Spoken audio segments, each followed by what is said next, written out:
The story opens with an introduction to the Muram alliance in Gansu province, followed by the appearance of our protagonist, a short, chubby man who is eagerly anticipating a meal. However, his plans are disrupted by someone who interrupts him with urgent news to report. Despite his reluctance, he agrees to meet with the person in 2 hours, only to discover that it is Jaegil, the strategist of the Muram alliance, and his niece. Initially excited by her arrival, the protagonist encourages his niece to join him, but she declines, citing concerns about getting fat. The protagonist tries to lighten the mood by making funny gestures, which his niece finds strange at first, but ultimately finds amusing. She reveals that she has both good and bad news to share.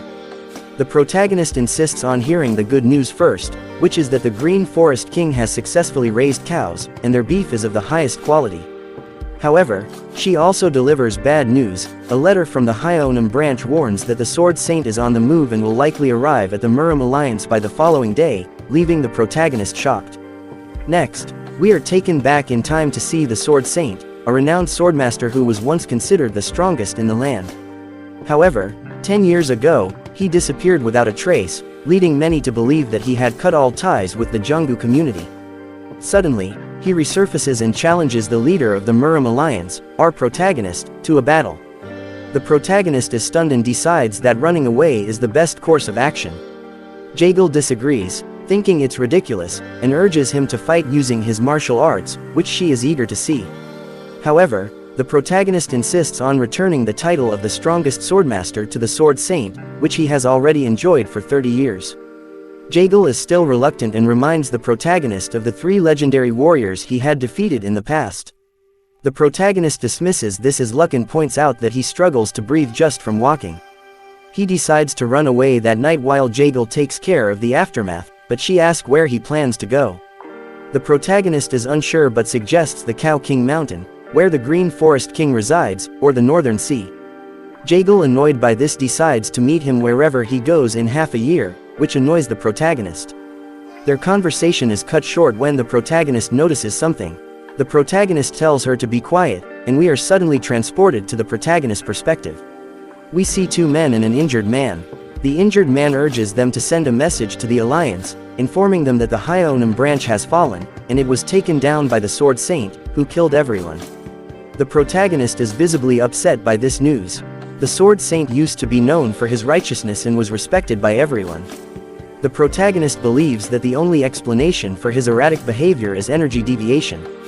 He decides to use his skills to find out where the Sword Saint is. He lets out a massive roar of energy, shocking everyone around him. Jaegil, who is still in shock, asks what he did. The protagonist explains that the Sword Saint has fallen into energy deviation, shocking Jaegil even more.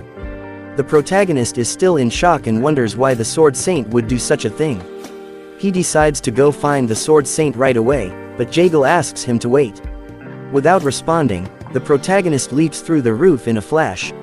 Suddenly, we are taken to the Sword Saint and shown the aftermath of his bloody rampage. 4 men are present and questioning why someone as respected as the Sword Saint, who was known for his humility and benevolence, could do such a thing. The Sword Saint, looking menacing, explains that he was indeed humble and benevolent, but the protagonist, Hu Gong, did as he pleased and provoked him. This enraged the Sword Saint, and he vowed to teach the protagonist what true humility was and bring him down to his knees. One man tries to stop the Sword Saint, pointing out that he was not in the right state of mind. However, he is quickly silenced and almost killed by the Sword Saint. Feeling a surge of power, the Sword Saint screams, calling himself the strongest person in the world, but is interrupted by a sudden burst of energy that strikes him. Confused, the Sword Saint sees his right arm severed and screams in agony. As he looks up, he sees the protagonist flying in the air with flying swords around him. He realizes that he can never catch up to the protagonist and explains that the protagonist will eventually lose everything. The protagonist, fed up with his words, beheads the Sword Saint, bringing an end to the bloodbath. The protagonist closed his eyes feeling sad, and when he opened them again, he thought it was all a dream. However, he quickly realized he was not in his chambers and felt confused. As he stood up, he was surprised by how weak his body felt, making him breathless after just a few steps. Looking at himself in the mirror, he was shocked to see a younger version of himself but quickly realized he looked nothing like that when he was actually younger. At first, He wondered if he possessed the body but discarded that idea since he couldn't sense another soul in the body. Eventually, he concluded that his soul had been swapped with someone else's. He questioned why the other person's body had to be in such a terrible state, both internally and externally. He also remembered the words of the Sword Saint and wondered if they would come true, realizing it had been half a year since the Sword Saint's passing. Examining the clothes around him, he was puzzled by the wounds on them and wondered who the original owner of the body was. Angry and confused, the protagonist decided to analyze the situation further, noticing that the house belonged to a wealthy family. The protagonist hoped that whoever was responsible for the soul swap wouldn't harm his body in any way. The protagonist heard footsteps approaching and was unsure whether to face the person or pretend to be asleep. The door opened, and the person was pleased to see the child awake.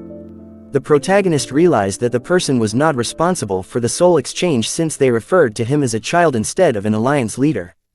The protagonist was then shocked to realize that the person before him was the Heavenly Grand Archive Patriarch, Bom Cheon. We were then given an explanation of the Heavenly Patriarch, a family of geniuses and one of the 3 great archives in the Central Plains. Bom Cheon's exceptional knowledge made scholars of the current age look like a joke. We were then taken back to the protagonist, who remembered meeting Bom Cheon 4 or 5 years ago and realized he was still at a similar period since Bom Cheon's face hadn't changed. Bom Cheon referred to the protagonist as his grandson, confusing him. Bom Cheon offered the protagonist a black pill to take, but the protagonist was unsure if it was medicine or an elixir for strengthening his weak body. However, after seeing the sad look on Bom Cheon's face and remembering his words about fulfilling a wish, along with the suicide marks he saw on the body, he came to the conclusion that it was poison. He asked Bom Cheon sternly if it was poison, greatly shocking him. Bom Cheon is left speechless as the protagonist wonders if it's appropriate for a grandchild to speak to his supposed grandfather that way. When he asks once more if the black pill is poison, Bom Cheon remains silent and simply tells the protagonist to take it. However, the protagonist insists that he needs to ask a question about the current leader of the Murim Alliance, claiming it to be of utmost importance. Bom Cheon interrupts him and tells him to be quiet, frustrated that after asking to be killed so many times, the protagonist is now asking such a foolish question. The protagonist realizes that he needs to calm Bom Cheon down first and urges him to leave the room. Bom Cheon becomes angry and attacks the protagonist, who tries to use the one-finger Gale technique but finds that he cannot. He attempts to flee but is slowed down by his weakened body and is soon caught by Bom Cheon. Bom Cheon forces the protagonist to eat the black pill, telling him that he will follow him in death. The protagonist realizes that he needs to spit out the pill immediately and manages to do so with great effort. He collapses on the floor, barely conscious, and wonders if this is how he will die. Annoyed that his body had been swapped with a suicidal person, the protagonist determines not to die and stands up, begging Bom Cheon to spare his life before passing out. Bom Cheon is shocked by this and calls for a doctor immediately. The scene then shifts to the protagonist's original body, which is now inhabited by the person responsible for the soul exchange. He looks around and calls out to a girl, but there is no response. Happy that the soul exchange worked, he takes a dagger and ends his life by stabbing himself in the throat. Another man calls out, "Jagal," upon seeing the protagonist's lifeless body. Afterwards, we are taken back to the protagonist who is receiving medical attention. The grandfather inquires about his well-being, but the doctor advises him to remain calm. Although there are still traces of poison in his body, it poses no danger to him. The doctor informs them that it will take around 3 months for his body to recover and that he is lucky to have only sustained a mediocre level of injury from consuming the blood mushroom poison. Unknown to them, the protagonist was conscious throughout the ordeal and infuriated that the blood mushroom poison, something he used to snack on, nearly killed him and made him plead for his life. The doctor asks Bom Cheon about the protagonist's request to spare his life, and Bom Cheon explains that he wouldn't have believed it himself if he hadn't witnessed it. He also notes that the protagonist spoke to him casually and addressed him by name. The doctor is taken aback by this and wonders if the poison may have affected his brain. He clarifies that the blood mushroom venom is highly toxic, and even a small amount in the brain can result in devastating side effects. However, Bom Cheon thinks to himself that it occurred before the protagonist ingested the poison. The doctor is at a loss for words and wonders if Bom Cheon is afraid of losing hope, despite the fact that his grandson, who once wanted to die, asked to be spared. The doctor offers his final good wishes and departs. The following day, the protagonist encountered two grown men who turned out to be young masters of the Heavenly Grand Archive. They had an argument about their first young master before leaving. Shortly after, the grandfather paid a visit, followed by the doctor who came for a checkup. Bored and wondering why no one else had visited him, the protagonist noted that despite the gravity of his condition, only 3 people had bothered to visit. Nonetheless, he was able to glean some information. He discovered that the original name of the body's owner was Bom Hang, the Heavenly Grand Archive's eldest son who had been desperate to die.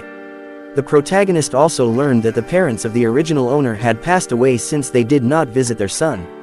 He began to wonder whether the death of his parents had driven Bom Hang to make such an extreme decision.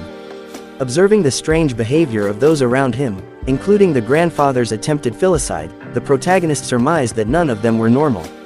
He briefly wondered if the Heavenly Archive had fallen, but decided not to dwell on it. Instead, he focused on how his soul had entered Bom Hang's body. Despite his usual inclination to uncover the truth, he recognized that his top priority was to recover Bom Hang's body so that he could move freely and find out what had happened to his own body and the person responsible for his current predicament. The protagonist suddenly felt hunger pangs due to not having eaten anything. Suddenly, a girl appeared in front of him, startling him. She stepped back and apologized, explaining that she thought there was something on his chin. He asked her why she was so close to his face and questioned her eyesight. He wondered how he hadn't noticed her earlier, given his ability in his previous body to sense insects from up to 50 meters away and count their legs.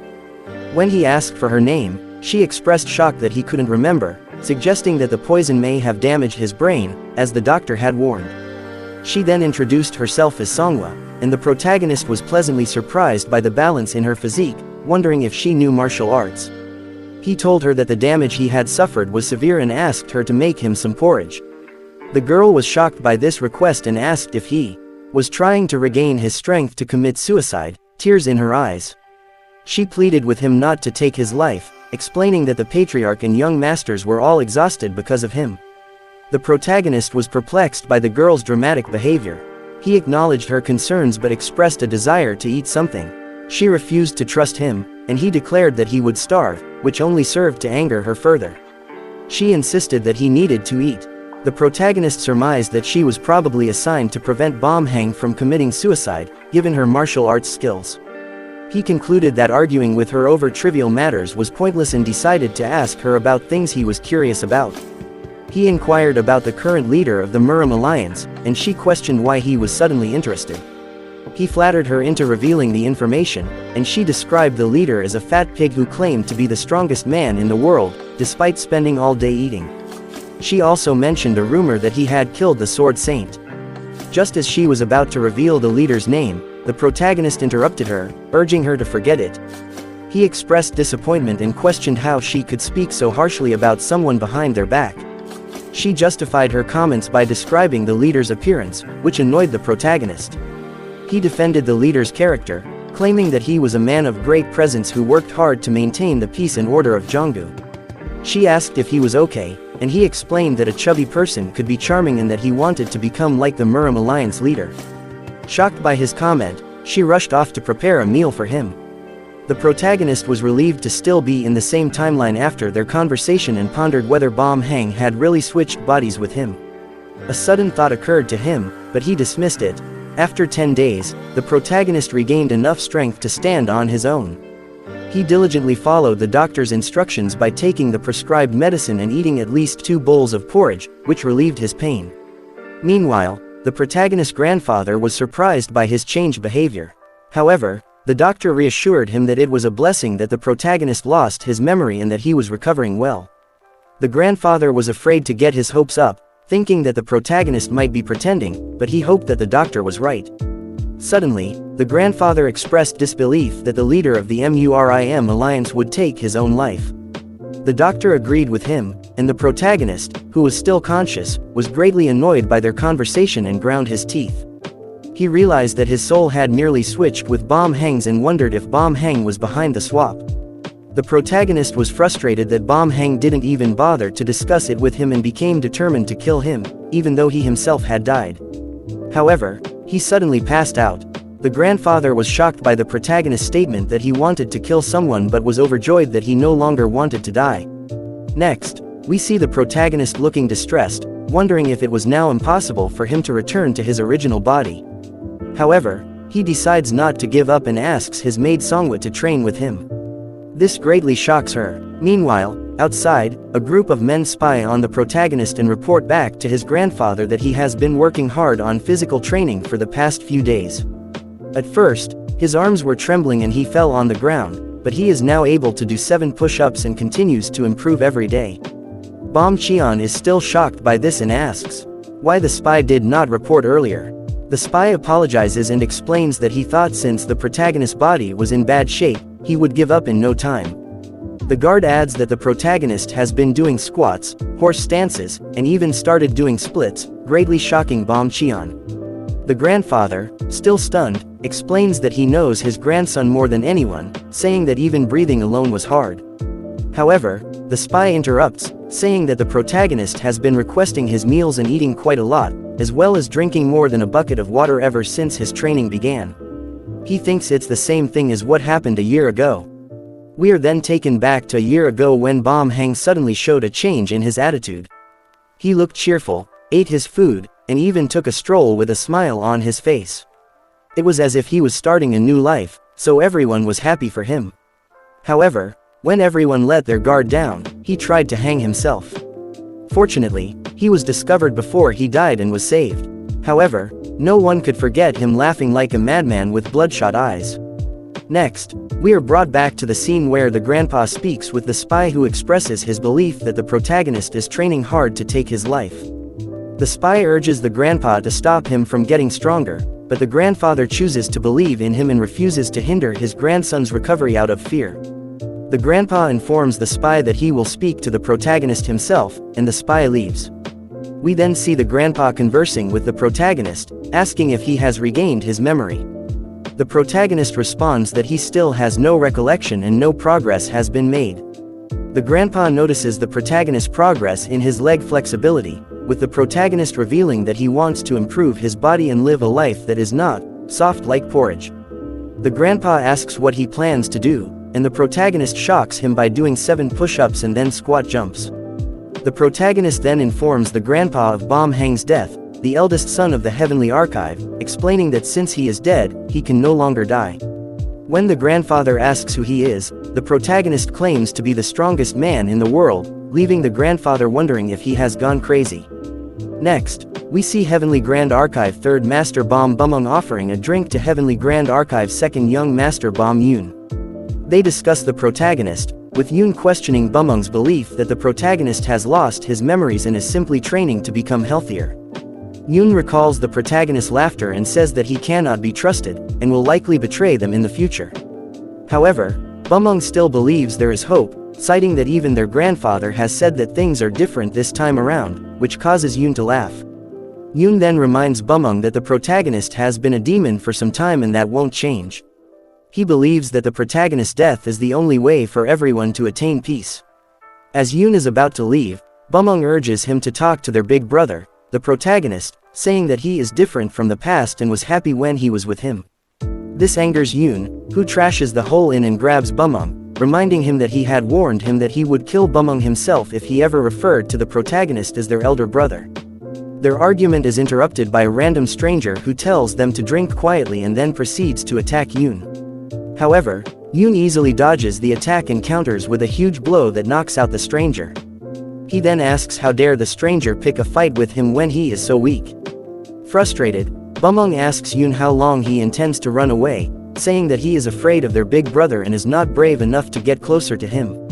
This angers Yoon, who tries to attack Bumung but stops and pushes him away before walking away. He says that he will show Bumung and rip the mask off the protagonist's face.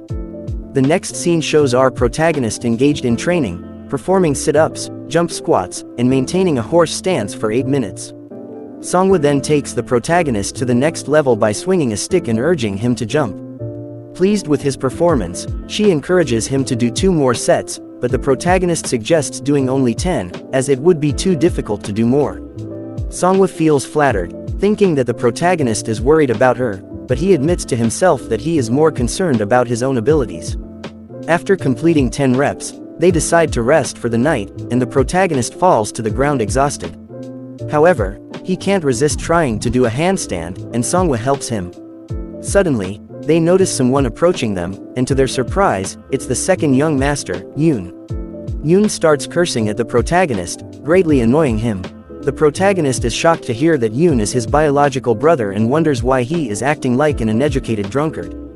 Yoon is irritated by being called a drunkard, but the protagonist urges him to watch his behavior, feeling pathetic that his own brother is behaving in such a manner.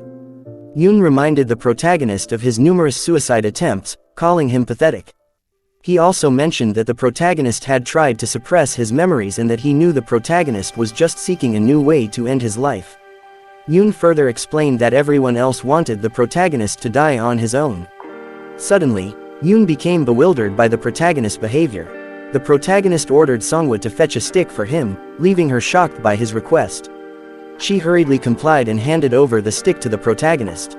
The protagonist thought to himself that although it was just a wooden stick, it could be as lethal as an artisan sword in the hands of the strongest man in the world.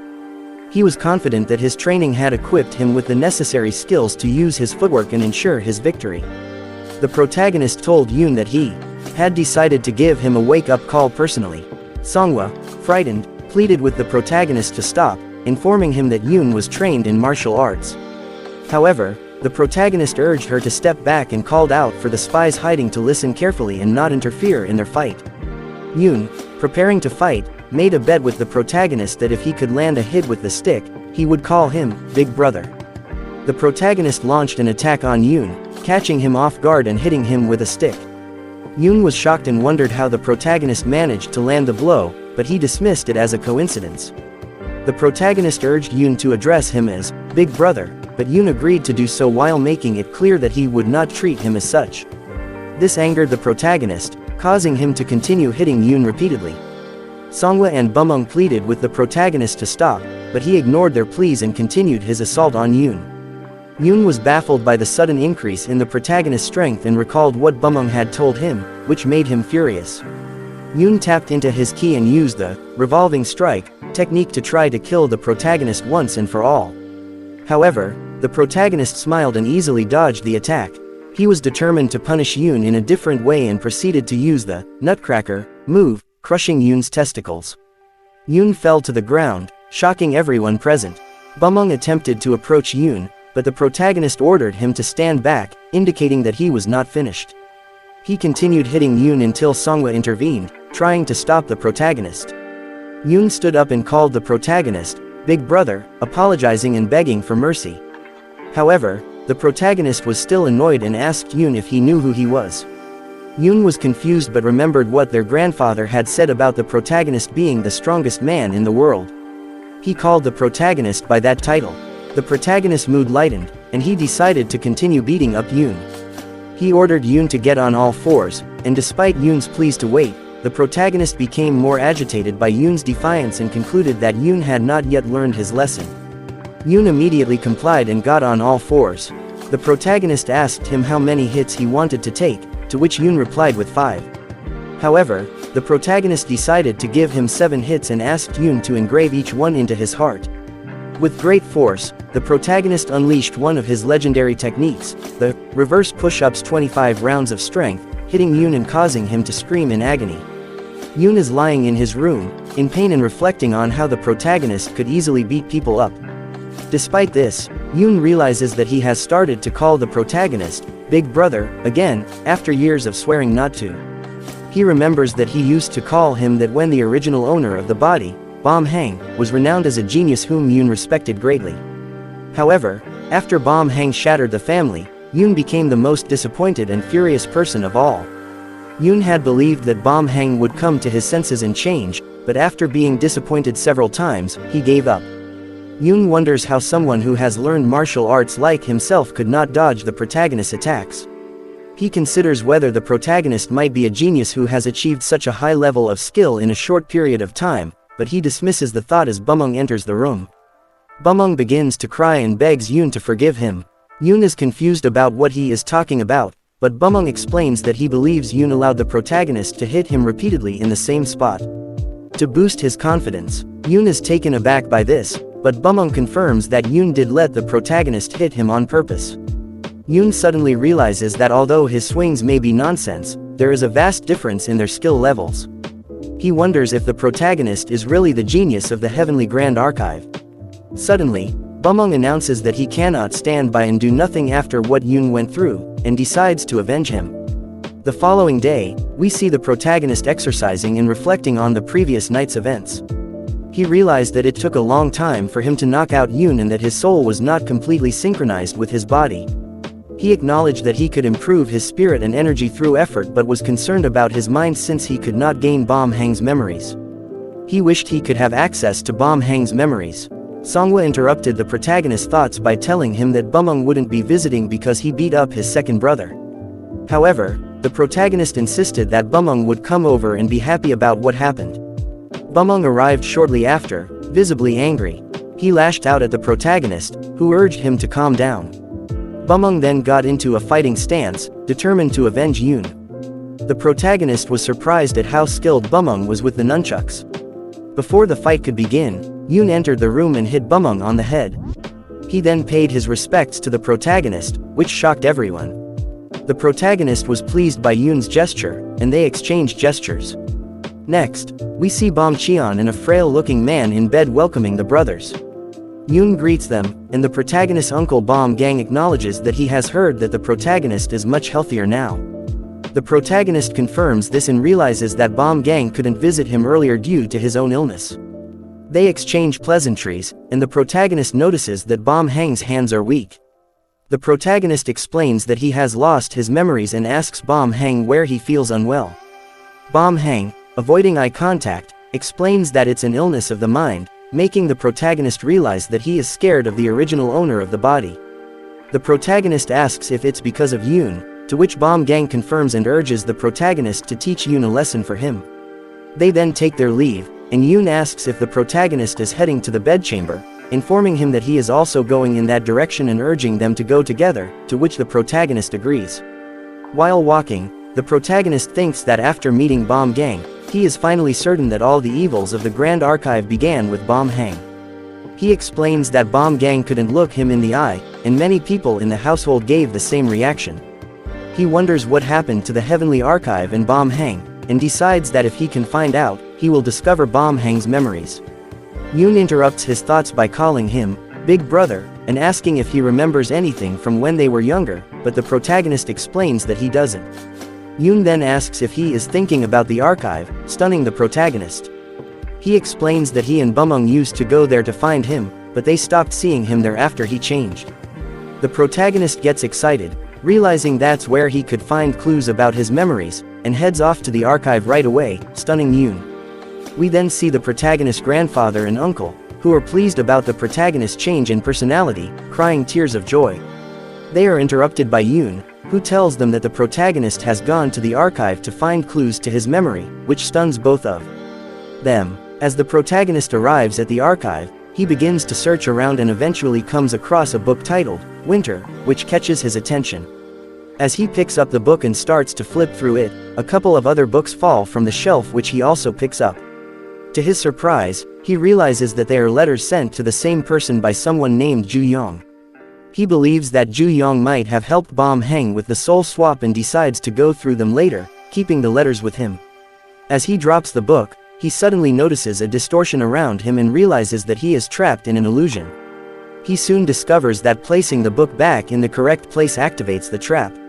Suddenly, he finds himself in a cold plane and is amazed at how realistic the cold feels. He then sees a boy named Hang and his mother. She asks to see Hang's hand and is surprised at how red it has gotten from the cold.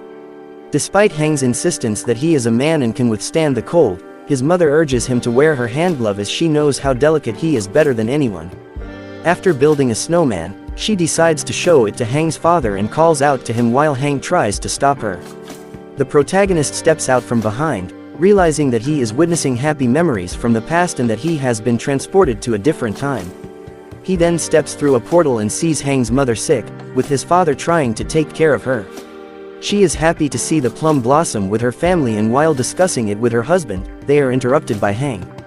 She calls him over and asks why he is crying, then calls out the protagonist's name and tells him that she loves him, bringing tears to his eyes. That concludes the story for now. If you enjoyed this video, please leave a like and subscribe. Also, feel free to comment if you would like to see a part 2. As Bom Hang's mother saw him crying, she inquired about the reason for his tears. However, since he did not respond, she called out to him and showered him with love, which moved the protagonist to tears. Later, he noticed that he was crying and wondered why tears were rolling down his cheeks. It dawned upon him that the memory of Bom Hang had stirred within him, compelling him to stay in the illusion to recover the rest of his memories. Abruptly, the protagonist found himself transported to another fragment of Bom Hang's memory, where he witnessed Bom Cheon crying. It triggered a faint recollection that this occurred 10 days after Bom Hang's mother had passed away. As he laid eyes on Bom Hang's deceased father, he was awestruck by the state of his body and wondered if the shock of losing his wife had been too much to bear. Realizing that this was how Bom Hang had been abandoned, he then shifted his attention to his left and saw the real Bom Hang standing there. His uncles and brother approached him, calling out his name, but were taken aback by the emptiness in his eyes, which brought tears to the protagonist's eyes once again. The setting quickly changes, and we are presented with the genuine Bom Hang, who appears to be making his way towards a plum blossom tree. From behind another tree, the protagonist and Yoon watch as Bom Hang cries out to his mother and father. He asks them why they promised to watch the plum blossom bloom with him in spring, but they are nowhere to be found now that it is in full bloom. Assuming that they are watching the plum blossom from a different location, Bom Hang resolves to join them and holds a knife to his throat. Yoon abruptly interrupts Bom Hang, imploring him to abandon his plan. With tears streaming down his face, Yoon begs him to stop, but Bom Hang remains unfazed, stating that he is only going to where he belongs, his eyes empty of emotion. As the protagonist snaps out of the illusion, he discovers that he has recaptured all of Bom Hang's memories. He hears people calling his name and, upon opening his eyes, he sees everyone in front of him, all asking if he is alright, while he still sheds tears. The protagonist rises to his feet, stunning everyone present, and sarcastically inquires if they had gathered there to read books. This prompts Bumung to chuckle, while Yoon explains that they were concerned because the protagonist had passed out. Bom Cheon expresses his concern for the protagonist's well-being, but he reassures him that he is fine, stating that he had merely visited a snowfield when a trap formation was triggered. He makes light-hearted jokes and gestures about regaining his memories, which elicits a cry of distress from MANHWA, who tells him that his jest has gone too far. The protagonist then addresses Bumung, Yoon, and his grandfather, informing them that they no longer need to worry about him and that he will not fall again, causing them to weep. The scene changes to the protagonist's room, where he awakens on the first morning after regaining Bom Hang's memories. Feeling revitalized and mentally alert, he realizes that he can now fully synchronize his soul with Bom Hang's body. He proceeds to open the windows and addresses the spies who have been monitoring him. He informs them that he will be entering a state of meditation and instructs them not to disturb him until he emerges on his own, including his grandfather. This announcement greatly startles the spies. Upon sensing the spies' anxiety, the protagonist shuts the window and starts circulating his energy. With his soul now completely synchronized with Bom Hang's body, his energy core has opened, and his internal energy has begun to take shape.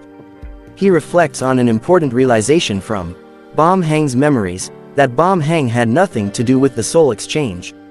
As he wonders who could be responsible, he decides to focus on regaining his original level, giving himself a time frame of 5 to 10 years to achieve this goal. Feeling relieved that he resides in a suitable environment for enhancing his strength, the protagonist resolves to utilize all the resources available to him. He also affirms that he has no intention of living as the first son of the Heavenly Grand Archive, Bom Hang, and no matter what others may say, he is Hugong. However, his thoughts are quickly interrupted as he ponders on the reason why he is being monitored all of a sudden. The scene shifts outside where the protagonist's family members, including Bom Bumung, Bom Cheon, Bom Gang, and Bom Yoon, are shown watching him. The protagonist's grandfather, Bom Cheon, and Bom Gang notice that his skin looks different, appearing smoother and brighter than before, which worries the grandfather. Bumung tries to ease the tension by making a joke, but they are all surprised by Yoon, who suddenly sneezes, causing a momentary shock. The protagonist then opens the windows and greets his grandfather and uncle, surprising them.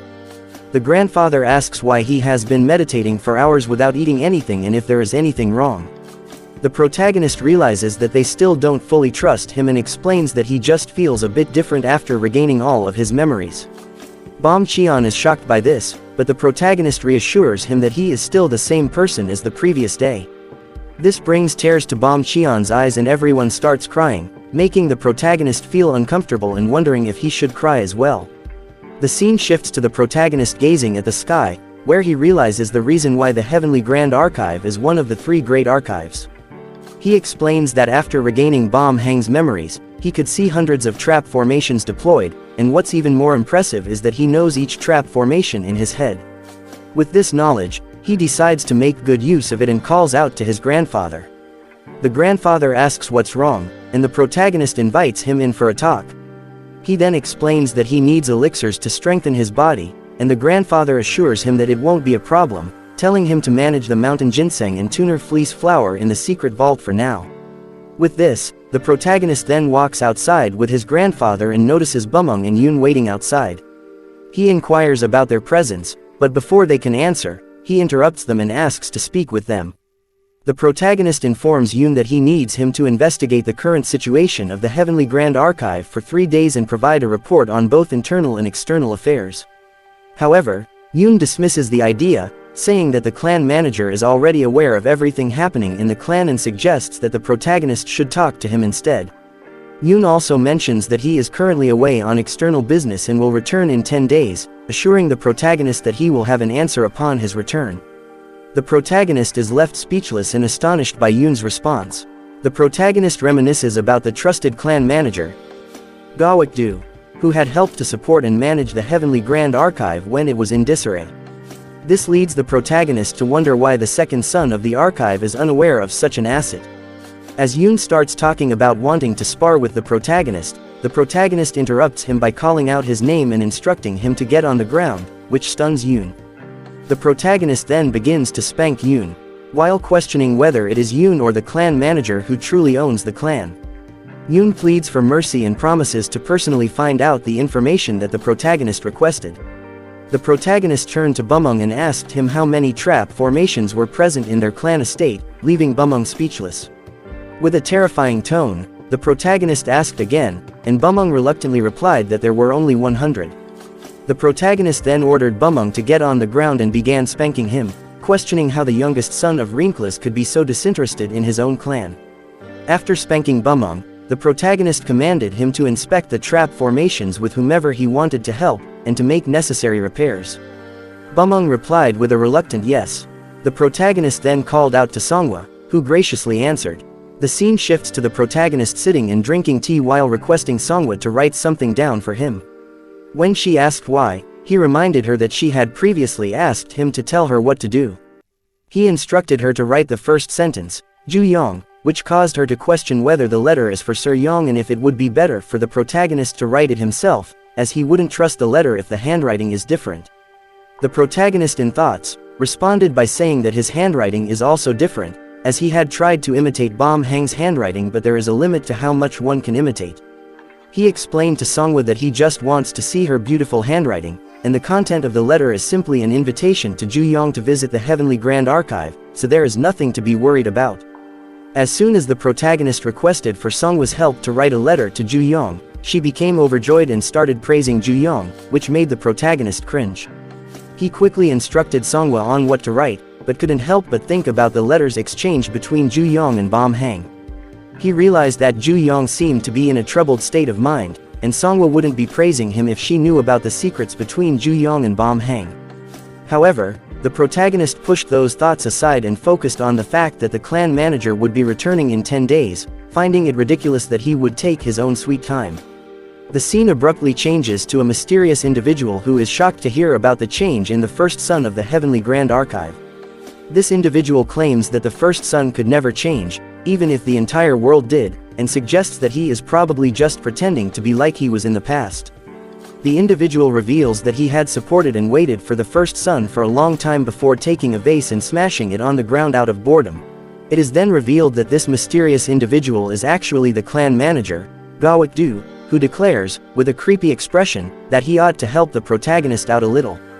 That concludes the story for now. If you would like to see a part 3, please feel free to leave a comment below.